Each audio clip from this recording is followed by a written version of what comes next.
Hi, everyone, and welcome to today's talk on 15-ish games of studying representation in games, from gaming at the edge to the LGBTQ video game archive and beyond.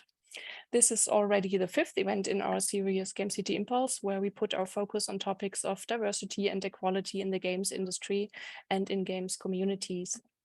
If you haven't seen the other four events yet, just head to our website or to the Gamecity YouTube channel, and you'll find a playlist of all Impulse events. Just a few quick words about who we are for those who haven't met us yet. Gamecity Hamburg is the location initiative for the games industry here in the lovely city of Hamburg, Germany. And our mission is to support and connect the many people who work with games here in town and also beyond. This includes all kinds of people, and of course also those who might not always get the representation they deserve in this industry. So if you'd like to keep in touch with us at Gamecity and maybe be part of the next Impulse event also, please visit gamecityhamburg.de or subscribe to our newsletter or come to our Discord community. But for today, our speaker is, and we are very happy about that, Adrienne Shaw. She's an associate professor in Temple University's Department of Media Studies and Production in Philadelphia, and also a member of the, I hope the pronunciation is correct, Klein College of Media and Communication graduate faculty. Among other accomplishments, Adrienne Shaw is the founder of the LGBTQ Game Archive and also a co-curator of Rainbow Arcade, the world's first exhibit of LGBTQ game history. And it's interestingly, if you have joined us for the last Impulse event, those were mentioned actually during the talk then by Lara. We're incredibly happy to have such an important driver of the research around LGBTQ in video games here with us. So welcome, Adrienne. Thank you very much, Maggie, and thank you for having me. I think you need to stop sharing so I can put on my slides. There we go. As was already mentioned, the title of this talk is 15-ish years of studying representation in games. And as I was telling Dennis before you all joined us, 15-ish years is just how long my career has been. So this is mapping from when I started in around 2005, 2007 through to my research today. I've already been introduced, but I like to offer more context for what I'm talking about today. So over the last 15 years, I've written a book that took an audience studies approach to understanding how and when representation matters in digital games. I've co-edited a few anthologies, but most relevant for this one is one that brought together some of the earliest work on what is now called queer game studies. Also, as Maggie just mentioned, I founded the digital archive, the LGBTQ video game archive, and I co-curated Rainbow Arcade, which was at the Schules Museum in Berlin from December 2018 to May 2019. Thankfully, we didn't open in December 2019 instead, as I don't know how we would have run the exhibit in that case. As someone who studies representation, I'm also sensitive to the fact that not everybody agrees upon what that word means or what it means to study representation. So when I say representation in my work, I mean it in the same sense that Richard Dyer uses it in the book, The Matter of Images. How we are seen determines in part how we are treated. How we treat others is based on how we see them. Such seeing comes from representation. And when I talk about the importance of diversity, I also want to make it clear that I don't mean it in a sense where we focus on numerical representation or everyone has to be represented in everything. More thinking about representation in terms of quality and inclusivity, an approach to thinking about how texts are being made. And so I like this, it's from 2014, but I love this tweet by Twitter user Maxi Bites back in the Gamergate days, who said that, you know, imagining representation as a world where there's enough kinds of cheesecake for everybody to find one they like, rather than insisting that all cheesecakes be the same and have a little bit of something for everybody. And it's interesting because while it is very common for people to think of games as only now, a now that's constantly moving, as having a more diverse audience, and that perception has much more to do with marketing stereotypes than lived realities, as I talk about in my first book. or the perception of who games are for has shaped a lot of what we say about games popularly and academically, and more specifically, how we talk about calls for representation. But I always like to point out that even Sophia on the Golden Girls, for those who are familiar with the show, had a Game Boy in 1989, if only for one episode. Clarissa Explains It All, which I believe aired as Just Clarissa in Germany, made her own video games, almost every episode starting in 1991. And even further back, there's this 1982 Electronic Gaming Monthly article proclaiming that, quote, women have officially arrived in the world of electronic gaming. And the Electronic Software Foundation has statistics, this maps 2004 to 2015, that have shown a gender split or waiver between 60-40 and 50-50 for nearly 2 decades at this point. If you look at their more recent statistics, it still shows a almost 50-50 split. And then headlines, we normally see always expressed with a note of surprise that half of all video gamers are women. There's one every other year, you can almost set your watch by it. Here's one from 2019 as well. And they always highlight it as a note of surprise. And in fact, in 2020, there was no news story because they actually buried that the gender comparison had, the difference had increased. That wasn't something the Electronic Software Foundation talked much about, although the difference is starting to decrease yet again. And there are fewer, but they do exist, statistics on race in gaming, at least in the United States, most of which for over the last decade and a half have shown a greater percentage of Black and Hispanic children and adults playing digital games than white ones. Again, US-based statistic, but something that tends to be obscured in our popular imagining of who makes and plays games. And yet the surprise or unexpectedness continues to shape how we think about the game industry. Part of that actual image of who plays games, and that being more homogenous than reality, is that the industry itself has remained fairly white and fairly male, although those numbers have changed. The International Game Developers Association does regular surveys, and although they boast about number changes, most of those changes happen when they change how they collect their data. When they expanded the survey to include students and academics, that was when they did that first big shift to seeing a larger representation of women and non-cisgender people working in the industry. And even then, from over 1,000 respondents, 71% identified as male, and that's down only 3% from 2017. And in 2019, 81% selected white, Caucasian, European as one of their racial options, but 69% selected it as the only option. And I have to point out that the way IGDA reports race is actually really hard to parse because they combine Black and West Asian or Middle Eastern and don't clearly report if numbers of people who only select those racial categories other than white are included in any of those numbers. And even then, playing around with all the numbers, doing all of the parsing, and even as they try to expand the way they collect their data, it still looks like while things might be improving a bit, the global industry is still 70% white, at least in terms of who responds to IGDA surveys, which hasn't changed that much since 2017.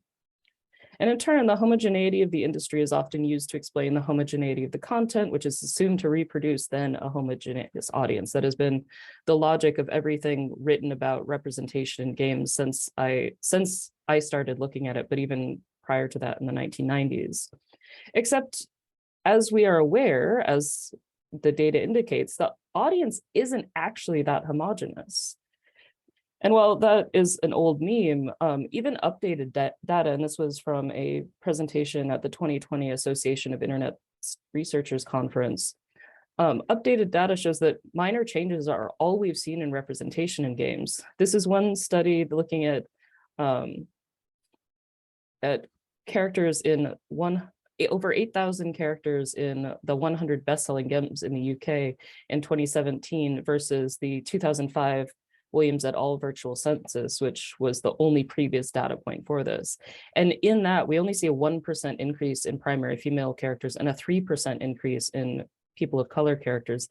And mostly that's due to an increase in Asian Pacific Islander characters. And so the number one takeaway I'll offer you is that demonstrating that the audience for games is diverse and the industry is not has yet to fix the problem of representation in games. That is an argument that has been made for over 3 decades at this point, and it hasn't done the work.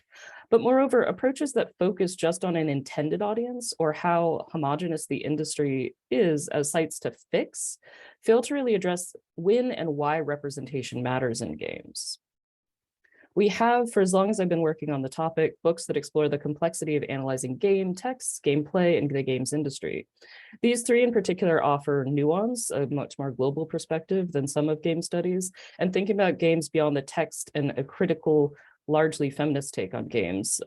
This is Tomb Raiders and Space Invaders by Jeff King and Tanya Kraswinska, Play Between Worlds by T.L. Taylor, and The Business and Culture of Digital Games by Afra Kerr. My own work has focused much more on how representation comes to matter for audiences, as summarized in my first book.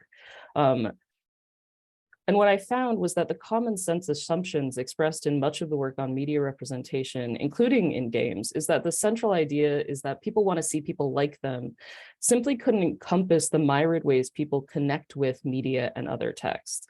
The people I spoke to identified their negative experiences around identity in games, largely in terms of online gaming spaces or in-person gaming spaces. They also felt the marketing logic of being identified as only representable if and when they were seen as a viable target audience was limiting. They wanted their media broadly to reflect the diversity of the world broadly and not just be a target market. They wanted representation that did not presume that their gender or race or job were the only types of connection they had to media characters, and that using a character's gender, race, and identities writ large as singling monolithically for entire groups of people was the central problem of representation. Put simply, they want representation of people like them so that other people know they exist, which is something that marketing logics that only add diversity to appeal to specific audiences fail to address. And so takeaway number 2, how we argue for representation matters, and we have to listen to why and how marginalized players argue it matters. And sure, we can point to baby steps in representational changes in the game industry over time. I don't mean to sound overly negative here, but the industry is actually 50 years old, right? And that it is old enough to have made some of these changes, as is game studies. More than that, it is important to remember that these critiques and issues have been around for decades. Nearly 25 years ago, in the introduction to From Barbie to Mortal Kombat, Justine Cassell and Henry Jenkins wrote, quote, "We hope this anthology will encourage all of us to examine our core assumptions about gender in games and propose different tactical approaches for bridging the digital gender gap," end quote. In another book written from a year earlier, journalist J.C. Hers critiques essentializing the way games for girls are imagined and writes, quote, While girls are busy playing Barbie fashion designer, guys are jostling to play female kickboxing champs and action adventure heroes. They're playing these empowered women kicking ass and taking names while their sisters concentrate on making computerized mannequins look glamorous. When it comes to video games, teenage boys are the ones with positive female role models. And while we can certainly critique both of these books, and I have previously, we need to engage with this part of gaming history too, that these acknowledgements from the late 90s that gaming was already a space that could be reimagining gender roles is something that seems to be consistently lost or forgotten. Game studies, like games themselves, seem to repeat ideas, and so takeaway 3.1 I'll offer is via game scholar T.L. Taylor that all of this has happened before and all of this will happen again. And part of the problem for both game studies and the game industry is that despite transmedia corporate relationships, there's a lot more that could be learned from other areas of media studies or other areas of the media industry, especially if we look beyond the major blockbuster systems. Separating out games from the rest of media studies and media history has been detrimental to our understanding of the place of games in broader popular culture. We need to reclaim games as part of, not separate from popular culture, 3.3.2. And also we must build from, not just cite the past, 0.3.3. Because games don't just exist as playable objects. and a set fan culture. In the 80s and 90s, we had tons of cartoons and live action shows, even game shows about video games. Games were turned into movies, often terrible ones. Our shows were then turned into video games, also sometimes terrible ones. Game culture certainly has been constructed as something separate from mainstream culture for many years, but games have been an integrated part of popular culture for several decades at this point.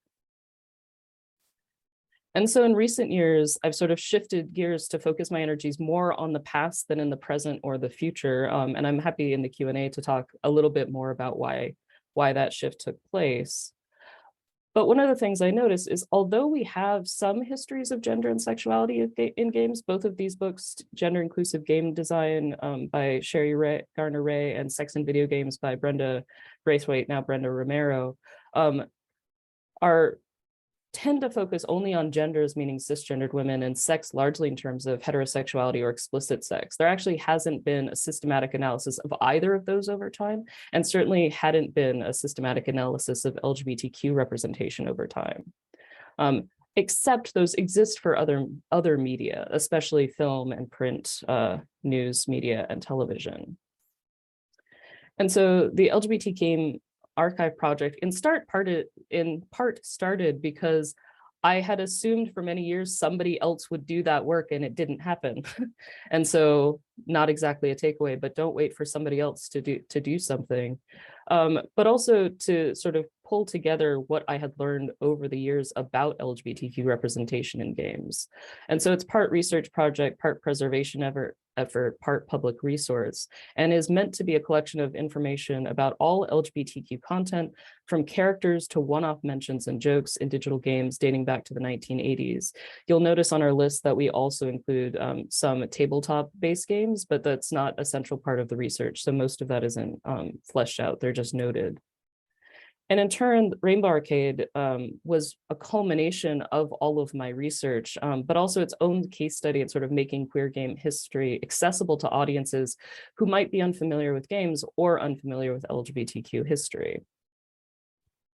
From the first section, we wanted people to question what they think they know about game history. And so we talk about what are firsts. Well, how do we know first if the history of this representation is still being uncovered? Who they think makes games, and easy assumptions about who the mainstream game industry represents. We had a whole section outlining LGBTQ plus people who had worked in the game industry for decades and worked in there now, as well as a section on indie games. And we had games in the indie designer section from North America, Europe, South America, Asia, Australia, and Africa. Again, to push back on assumptions about what people thought they know about who's making games and who's playing games. We did have a section on sort of the bad side of gaming, but we used signs to allow people to only go in once prepared, to highlight the absences produced by hate. We also had a video series we co-created with Tropes versus Women in Video Games via Feminist Frequency that is still available online. And one thing that project, both the arcade, Rainbow Arcade and the LGBTQ Game Archive have made clear is that, particularly with digital text such as video games, we're always rediscovering history, right? We might think we remember everything that happened, but there's a lot of gaming history that has been forgotten of just within our own lifetimes. As a case in point, this is Caper and the Castro by C.M. Ralph is, for all we know, the first LGBTQ video game created by and about and for LGBTQ people that we know of. It was also released as an altered version where names and were changed to make it straight. It was also released as Murder on Main Street. But prior to me interviewing CM in, I believe it's 2017, and the subsequent rediscovery of the game files, which are now available on Internet Archive, the only reason I knew this game existed was a single Salon article mention and an interview with the designer in 2014. When I had started doing this research in 2000, between 2005 and 2007, this game wasn't even part of that record because nobody had written about it. And actually, later, doing more research, once I really got into researching the game and talked to CM specifically about what they remembered about the game when it was originally released, I finally found a Washington Blade article published in 1989, but that was it, 25 years apart. The game was mentioned when it was released and then re-mentioned again in 2014, but that's 25 years of the game not being part of any conversations about what kind of content exists in games. And then finally making it playable again nearly 30 years after the game was originally released.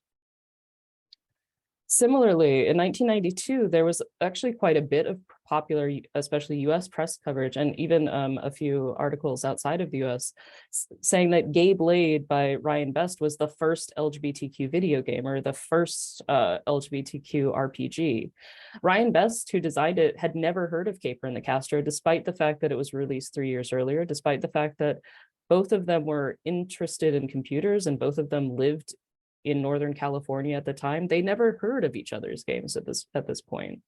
I only found an article about it in the process of looking up more information about Caper and the Castro, and the game had been lost to any recorded history of LGBTQ content in games up to that point.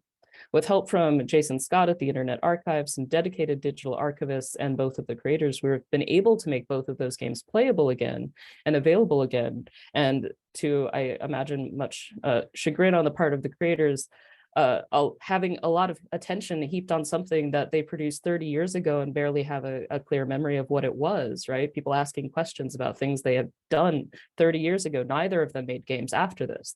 These were the one and only games that they had made. Similarly, FUBAR versus the DEA, and it's the two other games in the series, FUBAR versus the FCC and FUBAR versus the school board, are games that I only discovered by an email sent to the archive. These games were all released in 1996 by Richard Cross and Tom Cruise, not the actor. Only one of the three games in the series is still available in any emulatable form online. And nearly all information about the games is only traceable through the website they put up back in 1996 via the Internet Archive's Wayback Machine. One of the sort of main creator who was interested in becoming part of the game industry actually passed away right after the game was released. He was driving to California to go try to get into the games industry and was hit by a car. But the existence of this game as part of queer gaming history is something that we wouldn't have been able to discover without one of the creators reaching out to the archive and letting us know it existed. And so we could dig up what minimal digital record existed. And these are just the three rediscovered examples. These are three games that were not known to have existed in the records of LGBTQ content in digital games when I started working, and now that they're fairly well known.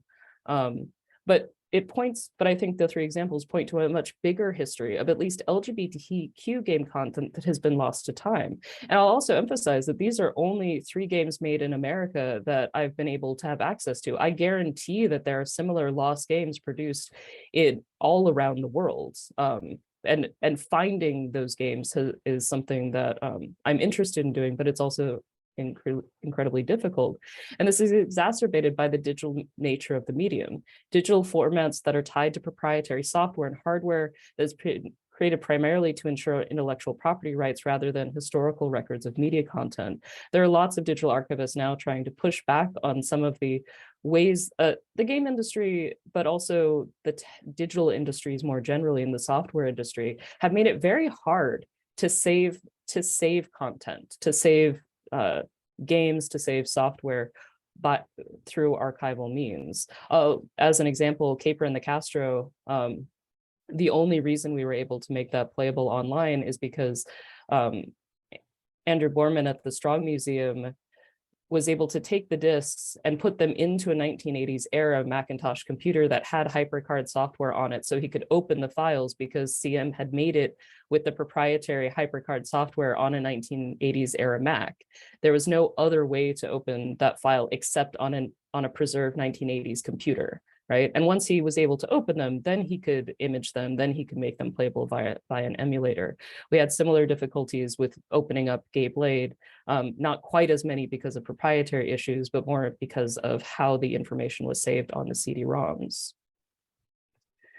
In the exhibit, we also gave equal spaces to communities around games and their own production practices as well to highlight recent lost history. Because one of the things that has proved particularly challenging over the course of this project is that many of the late 1990s and early 2000s communities that were created by and for LGBTQ gamers no longer exist. These are just 4 sites that were a big part of my early research: gaygamer.net, gamer.org, lesbiangamers.com, and Gamers Experimentations.